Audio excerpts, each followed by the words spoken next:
we're going to do today, this is what we're going to do. I'm going to document your case that at 11:16, I emailed you a 3288 explaining to you that in order for Gary Cofield to participate in the session, you would need to do the 3288.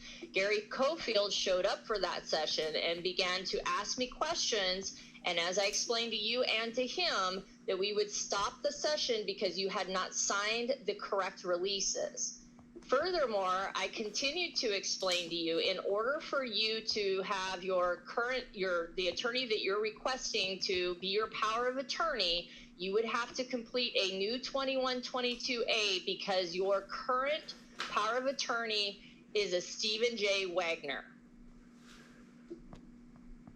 So first and foremost, if you want Mr. Gary Cofield to participate in the future sessions strictly to observe and document, write notes, whatever you'd like to do, the 3288 will need to be done.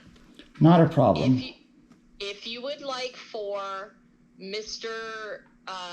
Benson to be your power of attorney, then you will have to complete the form and sign it, and then we will remove Stephen J. Wagner as your power of attorney, and we will put Leonard Benson as your power of attorney. So I have to file 2 VA 3288 is what you're saying. 13288 for Gary Cofield to observe and exchange in the process. The 2122A is to give power of attorney from Stephen J. Wagner to Leonard Benson.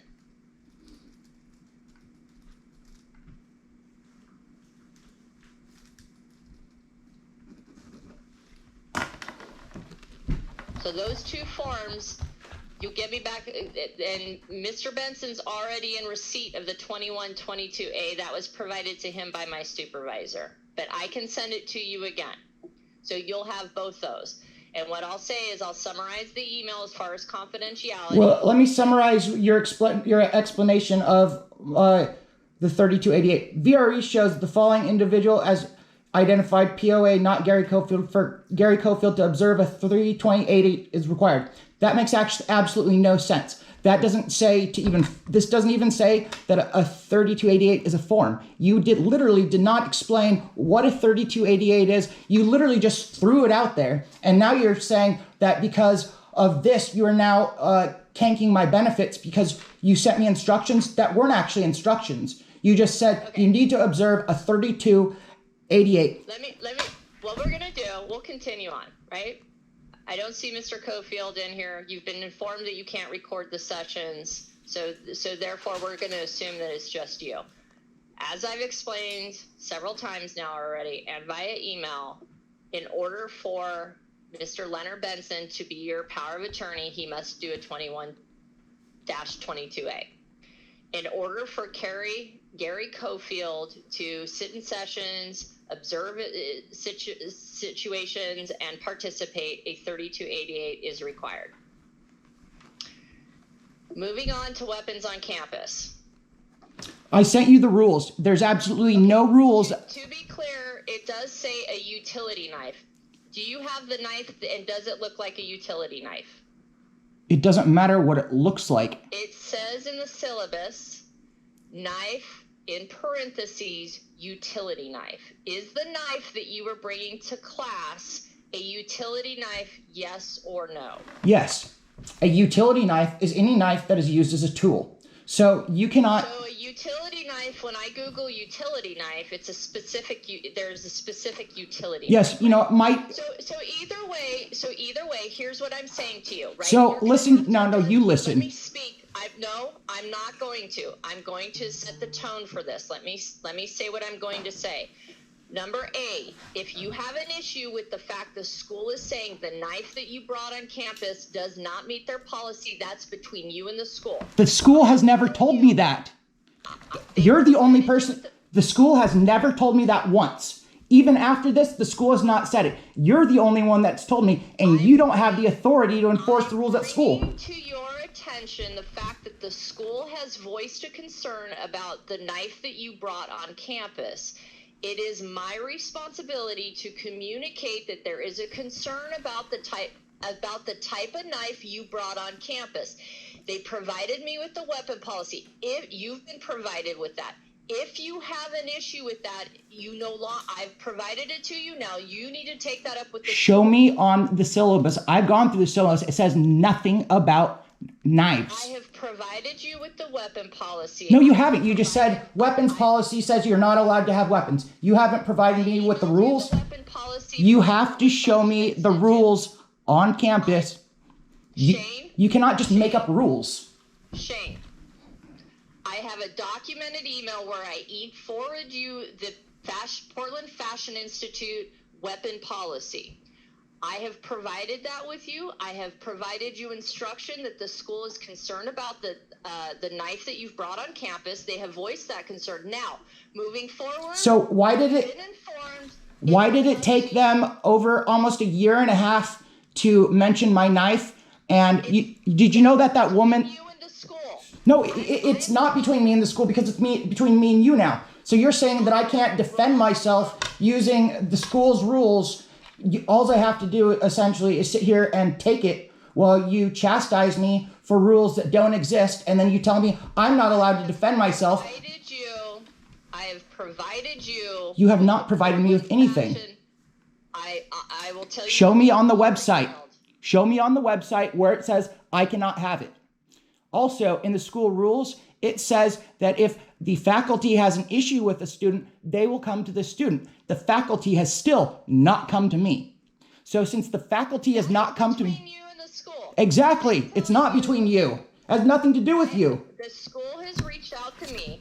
Yes. They have reached out because they were concerned about that a knife was being brought. It is my responsibility to communicate their concerns to you. How you elect to navigate through the process moving forward is between you and the school. I have provided you with the Portland Fashion Institute policy. No.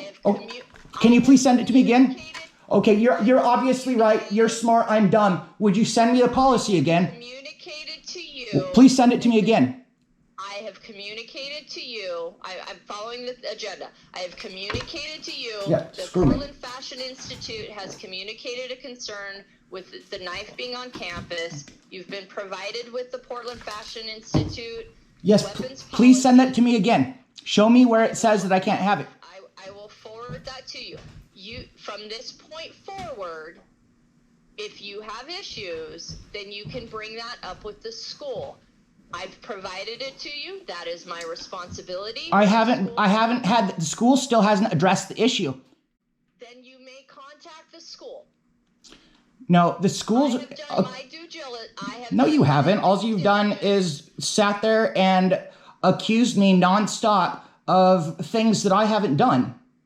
So, as I just said, I've done my due diligence. I brought to your attention the fact that the school is concerned with the knife that you've brought on campus. And so, therefore, you've been informed how you elect to move forward with the school. And if you choose to bring a weapon on campus or a knife on campus, that is your judgment call.